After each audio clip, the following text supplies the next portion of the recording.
We all have our own path to walk. It may be obstructed, it may be winding, and no doubt it will have peaks and valleys, but it is ours alone. Like onlookers at a marathon, friends and family can offer encouragement along the way, but ultimately we decide the trajectory that we take. In this series, Juliet Doris Williams offers a clear view from her path that may inform your decisions as you move toward finding your faith. One part spirituality, one part real-world practicality, and a serious splash of fun. Here's Juliet. Hi, I'm Juliet, and welcome to Finding Faith. I'm the author of 2 books, one of which is Leaving Church, Finding Faith, 6 Steps for Discovering Your Purpose in the World After Leaving the Christian Church, and the primary focus of this podcast. You can find both my books and how to contact me on my website at julietdoriswilliams.com. I am here in this space, chatting with you, sometimes about the book, and sometimes about other things that may bubble up when we are talking about faith and life and how those two things intersect. Because if you are at all like me, they always intersect. Hello, and happy today, Finding Faith friends. Whatever day it is that you find yourself visiting this space, I am sending out good vibes, positive energy, and hopeful outcomes for whatever is your intention for this day. I've found myself lately in this curious space of simply learning how to be in this space. The other day, I found myself listening to an Eckhart Tolle podcast while chopping vegetables for dinner. His work keeps popping up randomly in my life. So being who I am, I pay attention when things keep popping up.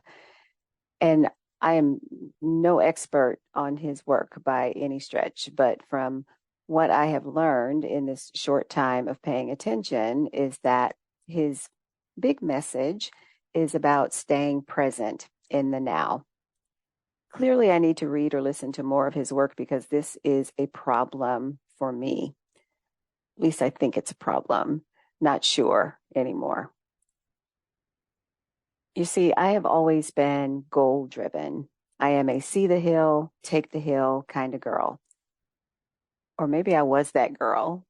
I find myself in this space of not really having any big, huge goals. And that's not the same as not having any interest because I'm curious by nature and there's like a great many things that I'm drawn to, but not enough to launch into a huge effort that will require a lot of time or a lot of money, not a lot of my money anyway. There are presently no reasons to suit up, grab my sword, and slay that dragon. Not the way I have previously defined or pictured that dragon, that is.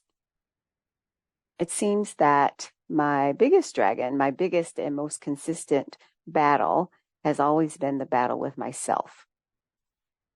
If you've been listening to this podcast for a little while, you will remember that I'm a childhood trauma survivor. And as like other survivors, I have had to build a foundation for my life, a foundation for living, brick by brick. I had to pick a path based on the information I had in that moment and walk it. That path that I picked always had a goal at the end of it, a goal that, again, based on the information I had in the moment, would get me from point A to point B, or in my case, point A to maybe point M. I had long-term goals. I had a picture in my mind of what achieving that goal was going to look like. So I picked many a path to that unseen but very achievable goal. At least it was achievable in my mind. And of course, achieving a goal and having it look like the image in one's mind is very often 2 entirely different things. I've had simple goals, simple to achieve, and challenging goals, and challenging to achieve. The paths that got laid brick by brick on the road to goal achievement many times changed shape. They changed texture. They looped back on themselves. They took sharp lefts or sharp rights. it was hardly ever a straight line. Sometimes the encounters that one has while walking towards one's goals are pit stops. Sometimes they are potholes, and sometimes they are seemingly dead ends. Sometimes I achieved a goal, let's call it a milestone, that I had not actually set for myself, sort of like a keep walking until the path appears sort of scenario. And this is where I find myself now. No big goals, but small tasks, interesting encounters that seem to be building up to something still invisible and undefined. And Mr. Tall says, be here now. Defining the here now is even a challenge. I think accepting the here now is the problem for me. The see the hill, take the hill girl. I keep looking for the hill and all I see is flat earth in front of me. Easy to navigate for sure, but hardly challenging, except when it is. I have to keep reminding myself how I got here and why I got here. And sometimes my here is a strange place. It's strange because I am here looking at this landscape of nothing that is familiar. There aren't familiar landmarks. There aren't people navigating the same path with me. There isn't a support group that is egging me on. And of course there aren't. There's no hill. There's no finish line. There's no visible goalpost. All there is to rely on is my reasons for starting down this path in the first place. Remembering my why has become a little bit of a mantra. One that I found myself saying to others as recently as today. Remember your why. And why was it necessary for me to remember my why? Because along the paths I have walked, the most difficult ones I had to build brick by brick, these were on the heels of big, important, maybe even a little scary decisions. Maybe you've been there, deciding to go to college or not, deciding to love the one you love, deciding to marry, deciding to divorce, deciding to live your life in a way that society considers alternative. Don't you hate that word? Deciding to not have children. Apparently that's downright countercultural. I've had, off the top of my head, at least 5 major, big, scary decisions. One was choosing divorce, which at the time was considered a major sin in the Christian denomination I belonged to. Another was choosing to uproot my life and move to a strange state where I knew no one at all for a job. Another was choosing to leave church, an institution that I loved and that governed my life for most of my life. Another was ending a long-term friendship. Another was deciding to walk a path called marriage, but not in the traditional sense. Another recent big one was choosing weight loss surgery. Big, difficult, and scary decisions for me at the time. When I take stock of all these paths I have built and walked, it was a form of being here now, but not liking where I was standing, and then taking steps to, well, stand elsewhere. All of these choices were about me breaking out of tiny boxes of expectations that sometimes I caged myself in. Sometimes the cage was the expectation and rules of others. All these decisions were different, but they were the same in that it felt like I was swimming upstream, going against the grain, stepping outside of the established lines. They were also the same in that I had come to those hard decision points with a solid list of reasons that I would have to keep close and remind myself of due to the pushback and the lack of support that I would get from interested others about said decision. Sometimes that pushback came from my inner critic. That inner critic can be the harshest judge, and sometimes she needs to shut the hell up. Combine the inner critic with the interested others, and you've got yourself in a little battle, mostly an internal battle. Now, we would pay no mind to interested others if we didn't in some way value their opinion.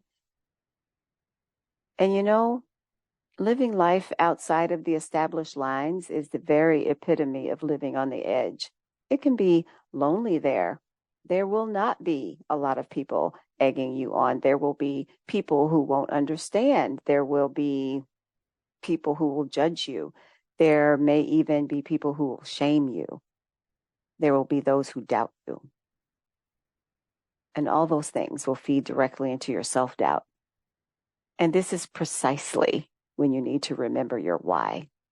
Your why is what propelled you to make the big decision. Your why is what guided your first steps on the unknown path. Your why is what will keep making you take the next step and the next and the next. Your why may even result in your standing still until the next step is revealed.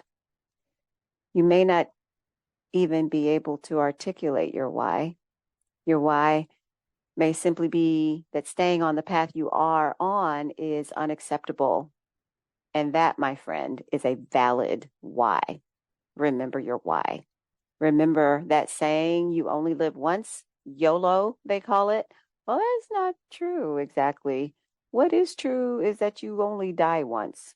I'm talking about physical death. The end of this life that you are living right now will end when you physically die, which means that your life is a wide open landscape. Or it might be over that hill or around that corner or all those destinations. And when you reach that destination, unless you physically die, it will lead to another destination where you will also find your life every time, even when that here right now feels a little unfamiliar. And what I am finding while practicing, I'm trying to practice being here right now, is that I got here. I am here. I learned some things along the way, some good things, some not great things. I may have learned who my real friends are. I may have gained some new friends.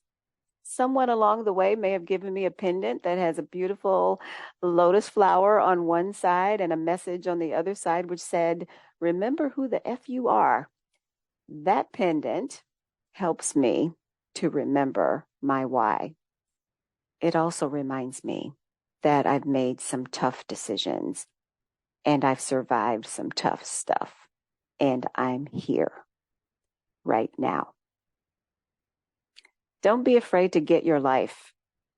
It is the only one you have, and you, my Finding Faith friends, are the only ones who can find it, the only ones who can live it.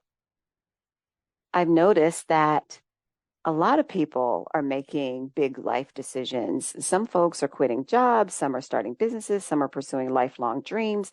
Many of us are out here doing new things, occupying unfamiliar spaces. I've been wondering if it's a post-COVID phenomenon.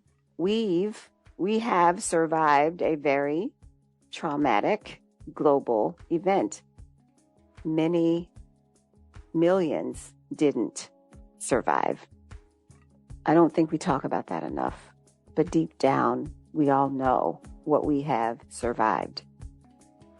If you are considering making big moves, big changes in your life, and you are waiting for the band to play your go song, you are going to have to key that music up inside your own head and start marching toward your next destination. You may be the only one that can hear that music, but march on anyway. And remember your why and keep it close. That's all for now. Thanks for listening. Until next time, this is Finding Faith.